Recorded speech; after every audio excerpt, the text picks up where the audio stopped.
리로다. 능하신 이가 큰 일을 내게 행하셨으니 그 이름이 거룩하시며 긍휼하심이 두려워하는 자에게 대대로 이르는도다. 그의 팔로 힘을 보이사 마음의 생각이 교만한 자들을 흩으셨고 권세 있는 자를 그 위에서 내리치셨으며 비천한 자를 높이셨고 줄이는 자를 좋은 것으로 배불리셨으며 부자를 공수로 보내셨도다. 그 종 이스라엘을 도우사 긍휼히 여기시고 기억하시되 우리 조상에게 말씀하신 것과 같이 아브라함과 및 그 자손에게 영원히 하시리로다 하니라. 아멘. 이제 성가대 찬양이 있은 뒤에 본문 말씀을 가지고 마리아의 창가란 제목으로 우리 말씀 증거해 주실 목사님은 우리들에게 너무 익숙하고 또 우리가 많이 사랑하는 장종식 목사님이십니다. 본래 저희들이 이 성탄절이 되면 강단을 좀 쉬어야 하는 의미에서 강단 이렇게 없는 목사님이나 전도사님을 초청해서 저희들이 사랑을 표하고 또 그분이 1년 동안 묵상했던 부분들을 저희들이 영혼의 양식으로 이렇게 받고 있는 순서를 저희들이 몇 년째 계속 해오고 있습니다. 금년에는 저희들이 여름부터 저 조지아 북쪽에서 가정재단을 쌓는 여 목사님을 기도했었는데 그분께서 갑자기 일이 생기셔서 마침 잘 됐다. 제가 존경하는 목사님 한 번 더 우리 크리스마스 사랑으로 초청해야 되겠다 싶어서 운영위원회에서 같이 기도하고 목사님 초청하게 됐습니다. 이제 성가대 찬양 뒤에 우리 목사님 나오셔서 성탄 귀한 말씀 증거해 주실 때 많은 은혜 받으시기를 바랍니다.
우리가 이제 한 해가 올해도 지나가고 있습니다.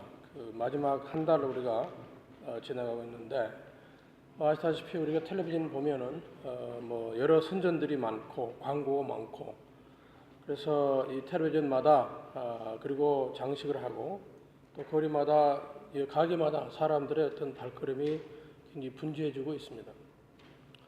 우리가 현대 사회는 살아가고 있는 현대 사회는 연말이 되면 그야말로 선물을 준비하는 등 여러 이 즐거운 일들로 인해서 흥분에 들떠 있는 가족들이 있는가 하면 사실은 하루하루 경제적인 문제를 걱정하면서 이 자식들에게 또 부모에게 사랑하는 이들에게 아무것도 해줄 수 없어서 힘겨워하고 외롭게 살아가는 외롭게 이 차가운 연말을 맞이하는 사람들도 있습니다. 제가 얼마 전에 그 뉴욕타임스에서 한 기사를 봤는데요. 마리아 페난데스라는 여성에 관한 그런 얘기였습니다. 근데 그 여성이 포르투갈 2세 이민자인데 이분은 그 원래 미용사가 되기 위해서 그 꿈이었습니다. 그래서 그 꿈을 실현하기 위해서 미용학교에 가야 되는데 생활이 어려워서 이 미용학교에 들어갈 수가 없었습니다. 그래서 그 미용학교에 들어가기 위해서 이제 경제적인 준비가 안 돼서 당분간은 이 양반이 그 던킨 도넛에서 그 종업원으로 일을 하고 있었습니다. 근데 양반이 이제 그 뉴욕의 그 지하 월세가 $550였었는데 이것을 낼 수가 없어가지고 하루 3군데에서 일을 하고 있습니다.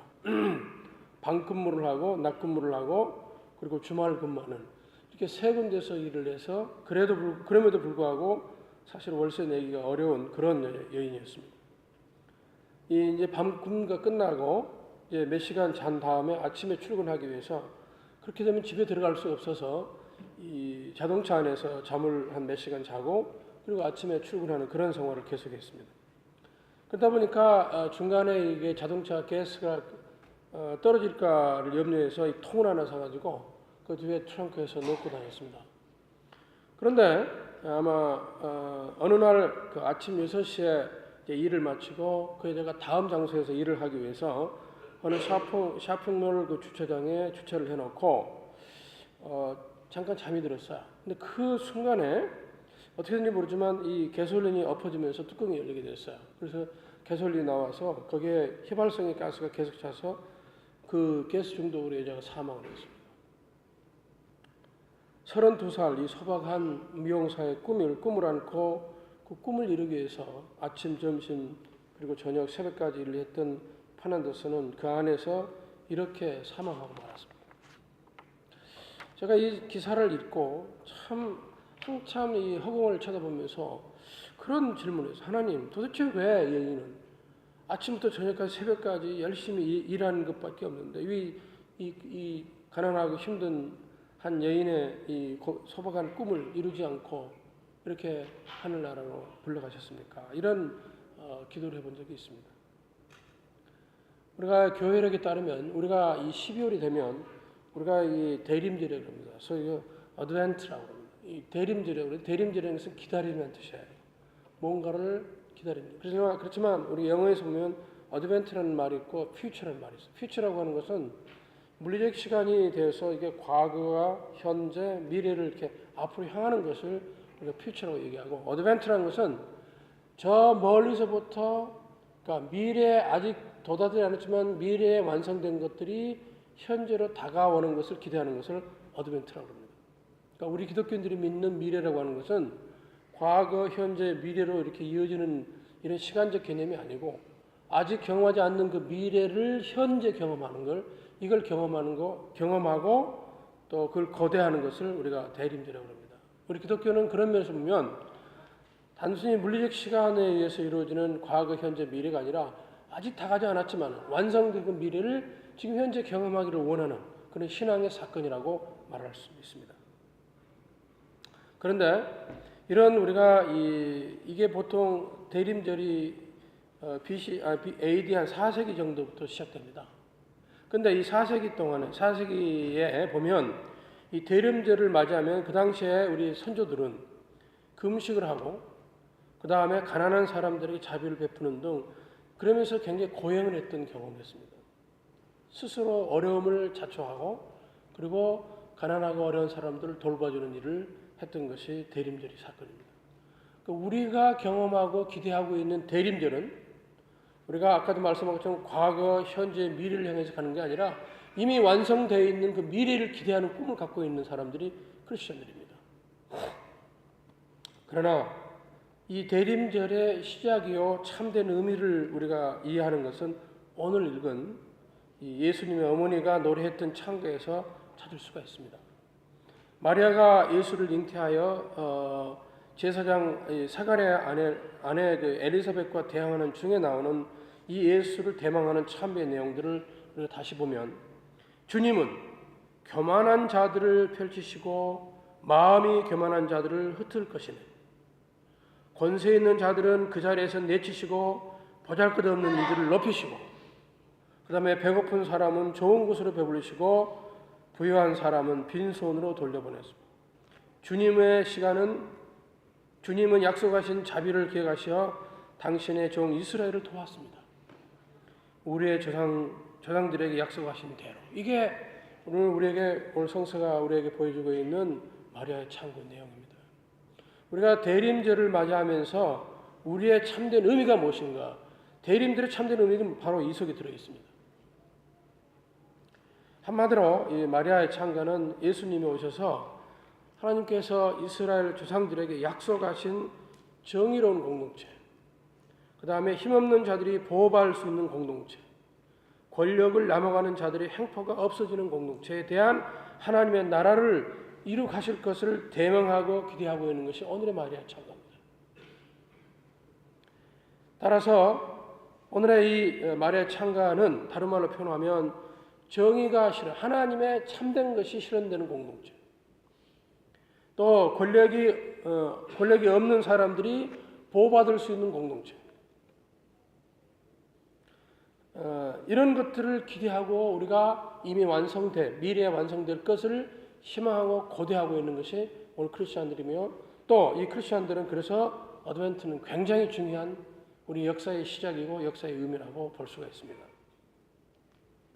따라서 우리가 이 마리아의 창가를 이해하기 위해서는 이 구약 성서를 이해하지 못하면 이 창가의 참된 의미를 알 수가 없습니다. 우리가 구약 성서는 우리가 크게 구약 성서를 한마디로 두 마디로 딱 말하면 두 개의 필라라고 해요. 기둥이라고 해요. 하나는 출애굽 사건이고 또 하나는 바벨론 포로 사건입니다. 이 두 개가 구약 성서의 핵심이라고 말할 수가 있어요. 따라서 이 두 개의 그런데 사건을 공통점이 있는데 이 두 개의 공통점은 뭐냐? 이스라엘 백성들이 제국주의라는 큰 나라의 압제에서 고난과 억압을 당하다가 어느 특정한 시점에서 해방을 받는 사건입니다. 또 하나의 공통점은 뭐냐? 이 사건 뒤에는 하나님이 늘 깊이 개입했다는 것입니다. 이 두 가지가 구약의 두 개의 축을 이루고 있는, 하나는 출애굽 사건, 또 하나의 사건은 바벨론 포로 사건인데 이 포로 사건에서 핵심적인 공통점, 하나는 반드시 어려움 속에 있다가 해방했던 사건이고 또 하나는 하나님이 그 사건에 깊이 개입한 사건입니다. 이 두 가지가 이 두 개의 필라에, 두 개의 기둥 속에 구약 성서를 이루고 있는 축 속에 들어있는 공통의 사건입니다. 그런데 이 구약 성서는 대개 BC 6세기 바벨론 포로 이 경험 중에 오늘날 가지고 있는 우리가 구약 성서가 다 기록이 되고 그때 완성이 됩니다. 예언자들이 왜 이스라엘 백성들이 바벨론 노예로 유배가 되어서 가장 고난을 심하게 당하는 그 시기에 그들이 배고픔에 지쳐 하나님에 대한 신앙을 상실하고 생존을 위해서 바벨론의 이방신을 섬기는 그 시기에 왜 예언자들은 하나님의 말씀을 모으고 오늘처럼 구약 성서를 만들었을까?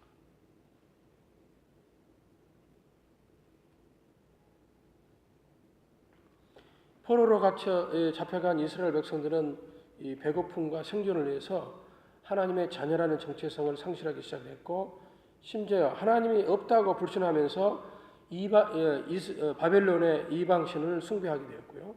또 이방신들과 이방인들과 결혼을 하기 시작했습니다. 그들은 묻습니다. 왜 하나님은 어디에 계신가? 이런 질문을 했어요. 우리가 고통당하고 울부짖을 때 하나님 도대체 어디 계신가? 이런 질문을 했습니다. 그런데 예언자들은 이 절망 속에서 부르짖고 있는 이스라엘 백성들에게 하나님이 선조를 통해서 맺어진 언약과 약속이 반드시 이루어질 것이라는 것을 증명해 주었고, 또 하나님의 신실하신 그 약속과 언약이 고난당하고 있는 이스라엘 백성들에게 반드시 앞으로 성취될 거라고 하는 것을 알려주기 위해서 하나님 말씀을 모으기 시작을 했고, 그것이 책으로 만든 것이 구약성서입니다. 그런데 예언자들이 이스라엘 백성들이 이 바벨론 유배로 인하여 가장 어려운 시기, 힘든 시기, 이런 가운데 하나님이 돌보지 않는다고 원망하는 사람들에게 바로 출애굽 사건과 그 이후의 광야의 생활을 상세히 기록하고 있습니다. 이 두 개의 짝패가 구약성서의 핵심이라고 말할 수 있습니다. 이스라엘 백성들이 가나안에 기근이 들어서 생존을 위해서 이집트로 내려갑니다. 또 어떤 부분은 노예로 끌려가기도 합니다. 오랫동안 노예처럼 지내다가 하나님을 몽명하고 하나님이 구원할 것이 아니라고, 구원하지 않는다고 불평했던 사람들, 울부짖고 하나님을 외면했을 때 하나님은 그들을 어떻게 구원했는지, 또 그들과 약속과 언약이 어떻게 이루어지는지를 생생하게 기록하고 있는 것이 구약성서의 출애굽 사건입니다. 여러분, 출애굽기 보시면 이스라엘 백성들이 노예로 끌려가서 하나님이 어디 있는가, 하나님이 있다면 어떻게 당신의 백성들을 이렇게 고난을 놔두게 하고 내버려 두는가, 이렇게 외칠 때, 그렇지만 사실 하나님은 절대 침묵하지 않았습니다. 또 이스라엘 백성들의 고난과 아픔을 절대 외면하지 않았습니다. 하나님이 모세에게 말씀하기를 내 백성들이 울부짖는 소리를 내가 들었다고 얘기했습니다. 말씀하시고, 그리고 모세를 불러 이집트에서 눈물 흘리며 해방을 기다리고 있는 백성들을 구원시키게 하셨습니다. 이집트에서 해방한 이후에도 조상들은 광야 생활하면서 하나님을 배신하고 어려울 때마다 금속거지 신상을 만들어서 배신했지만, 하나님은 모세의 기도를 들어주셔서 용서해 주시고 고기를 원하면서 이집트로 다시 돌아가게 했던 그런 사람들에게 메추라기와 만나로 그들을 먹이셨습니다. 낮에는 구름 기둥으로, 밤에는 불 기둥으로 그들을 지키셨지만, 그들은 힘든 일을 있을 때마다 하나님에 대한 신앙을 외면하고 다른 신들을 경배했던 것입니다. 그럼에도 불구하고 하나님은 시내산에서 이스라엘 백성들과 언약을 맺으셨습니다. 그 언약의 내용은 지금부터 나는 너의 하나님이 되고 너희는 나의 백성이 될 것이다. 너희들이 나의 하나님 말씀을 청성하고 사랑한다면 나는 너희들에게 언약의 결과로서 땅과 자녀를 창대케 하겠다는 약속을 분명히 했고, 구약성서의 나중에 성서 보면 이 성서는 이걸 이루어졌습니다.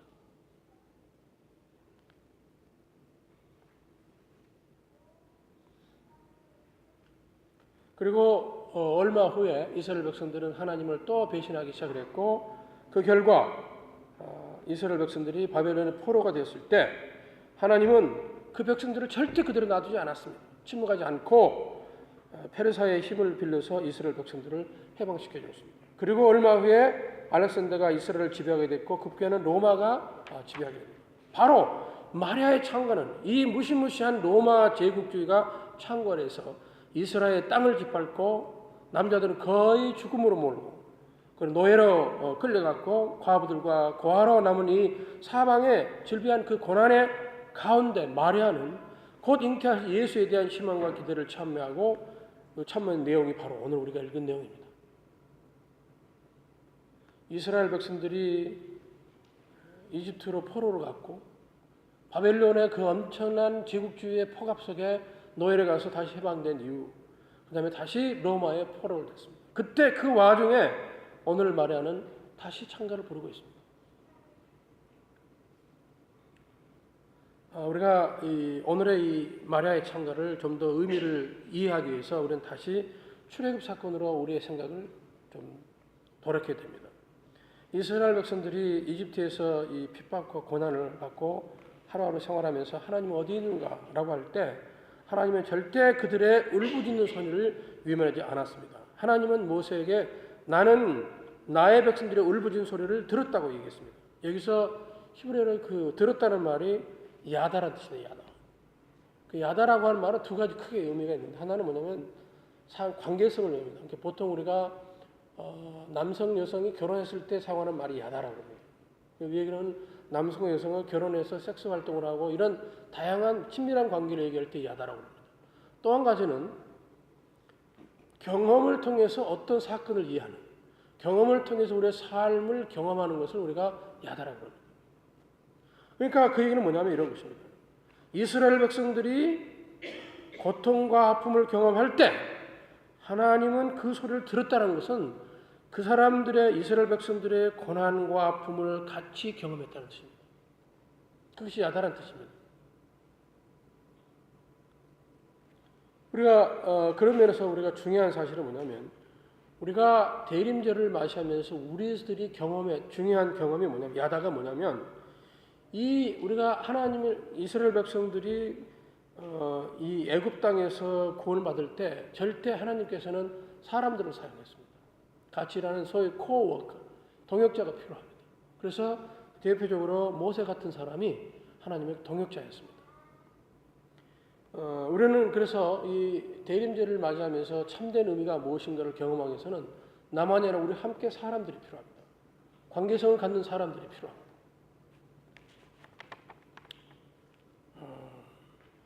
저는 그래서 21세기 우리가 출애굽 사건을 다시 경험하고 그다음에 바벨론 포로가 다시 해방이 되는 사건들을 경험하기 위해서는 우리의 신앙적 사건이 우리에게 굉장히 중요하다는 것을 말씀드립니다. 현대인들에게 있어서, 현대 기독교인들에게 있어서 우리가 대림절을 경험할 수 있는 신앙적 사건이 도대체 뭘까?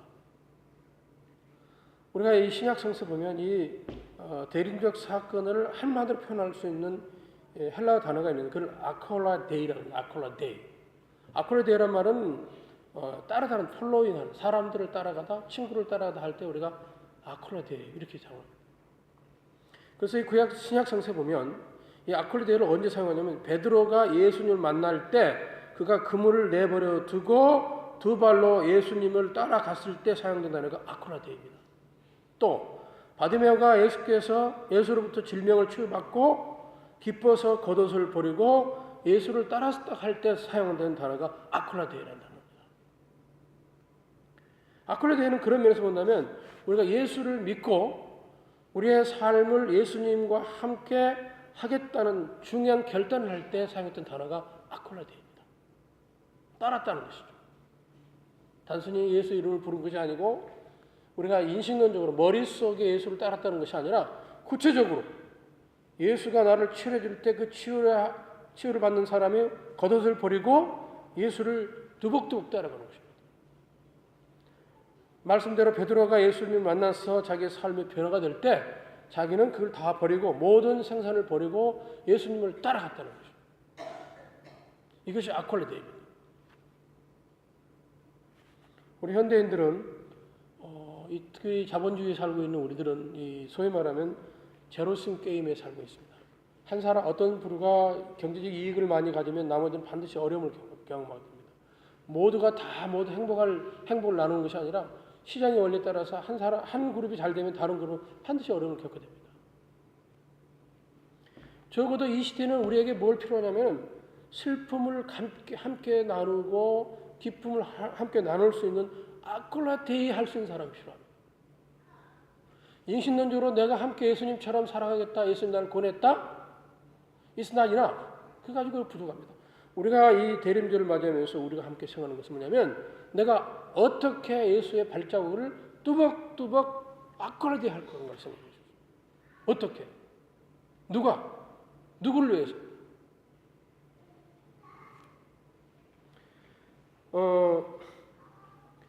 얼마 전에 그 세인트 루이스주에 있는 그 퍼거슨, 작년에 여러분 기억하시죠? 퍼거슨에서 그 흑인 청소년 마이클 브라운이라는 사람이 그 백인 경관 그 윌슨의 총격을 받고 사망한 사건이 있었습니다. 그런데 배심원이 얼마 후에 그 윌슨 경찰관의 정당방위를 인정해서 그 사람을 기소하지 않기로 했습니다.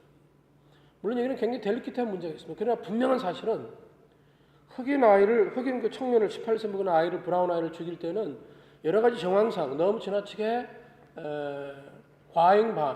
과잉 방어나 혹은 과잉적으로 대해서 그 흑인 아이를 죽였습니다. 그 아이는 사실은 전혀 무기를 갖고 있지 않았습니다. 그렇지만 대부분은 이 백인의 손을 들어줘서 무죄를 판결했습니다. 자, 사실 이걸로 끝날 수 있습니다. 그런데 아주 놀라운 사건이 벌어집니다. 그 이후에 그러니까 흑인 윌슨이 브라운이 아무런 무기도 갖지 않고 일방적으로 백인의 이 총에 맞아 죽은 이 사람을 인권 문제를 제기하기 시작을 했고 전국에서 점점 그런 운동이 벌어지기 시작했습니다. 그런데 그 가운데 LA 타임스에서 나와 있는 특별한 LA 타임스가 이제 하나의 어머니를 하나 소개했는데 그 어머니가 누구냐면 그 페거슨 시에서 일하고 있는 그 다니엘스라는 흑인 어머니였어요. 그 어머니가 이 페거슨 시를 주도하고 있는 민권활동 사이에서 어머니 그러니까 마음 캡이라고 불렀습니다. 이분이 뭐랬냐면은 계속해서 인권운동으로 그 백인이 아무런 죄 없이 무기를 갖고 있지 않는 그 브라운을 쏘았던 것을 항의하기 위해서 사람들이 모여들었습니다. 근데 이 사람이 그 사람들을 도와주기 시작했어요. 그래서 점심도 갖다 주고 처음에는 자기 혼자 하다 보니까 너무 벅찼지만 점점점 동조하는 사람들이 많습니다. 이웃도 사람들도 도와주고 그래서 정말 미국 사회가 좀 더 평등하고 미국 사회가 좀 더 인권을 소중히 여기는 그런 운동들을 이 사람들이 하게 되면서 이 마음 그 마음 캣이 했던 역할들이 굉장히 중요한 주목을 받게 됩니다.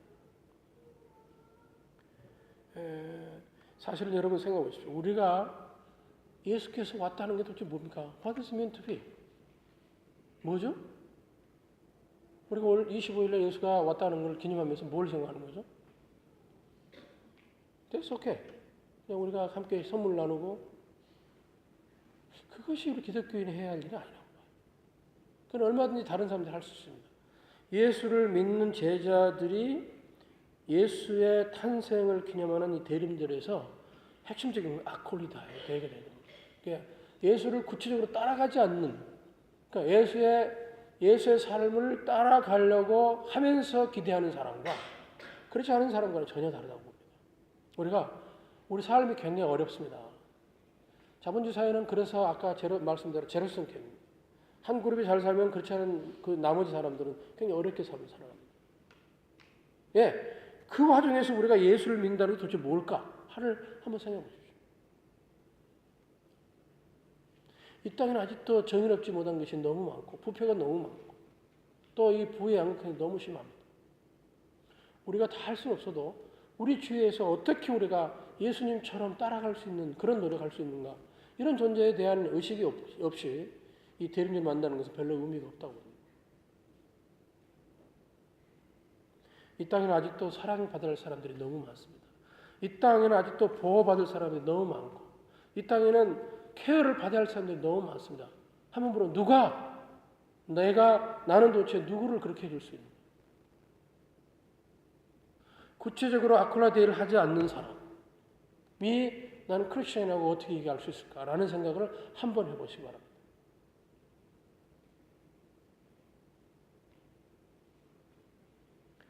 저는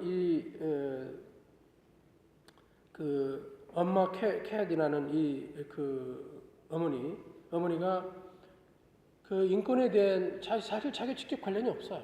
그 이웃에 벌어지는 일입니다. 그러나 우리가 이런 것에 참여를 통해서 우리는 예수 그리스도가 이 땅에 오신 것을 우리가 기념하고 더 중요한 것은 그 의미 오늘 마리아 창자처럼 주어져 있는 이 좀 더 공평한 사회 그리고 좀 더 사랑이 넘치는 사회 좀 더 관심이 넘치는 사회로 만들어가는데 기독교인들의 이런 아콜라테이가 없다면 이 사회는 점점 차가워질 것이고 어떤 인간들은 왕처럼 어떤 인간들은 마치 흙처럼 살아가게 될 겁니다. 그 와중에 교회가 있고 그 와중에 여러분과 내가 예수를 믿는 사람들이 있습니다.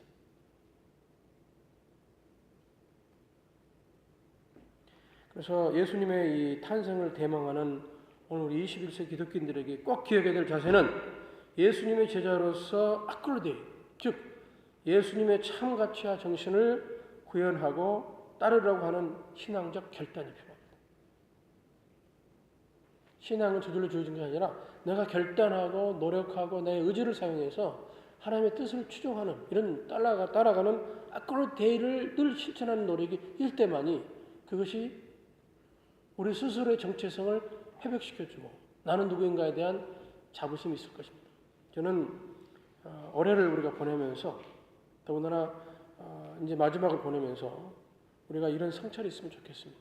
좀 나 자신을 돌이켜보고 내가 정말 작지만은 내 이웃에 대해서 도와줄 수 있는 사랑을 받을 사람, 사랑이 필요한 사람들이 누구인가, 또 케어해줄 사람들이 누구인가, 이런 사람들을 생각하면서 한 해를 마지막 잘 보내는 시간이 되었으면 합니다. 기도하십시다. 사랑의 하나님, 참 우리는 미약한 존재입니다.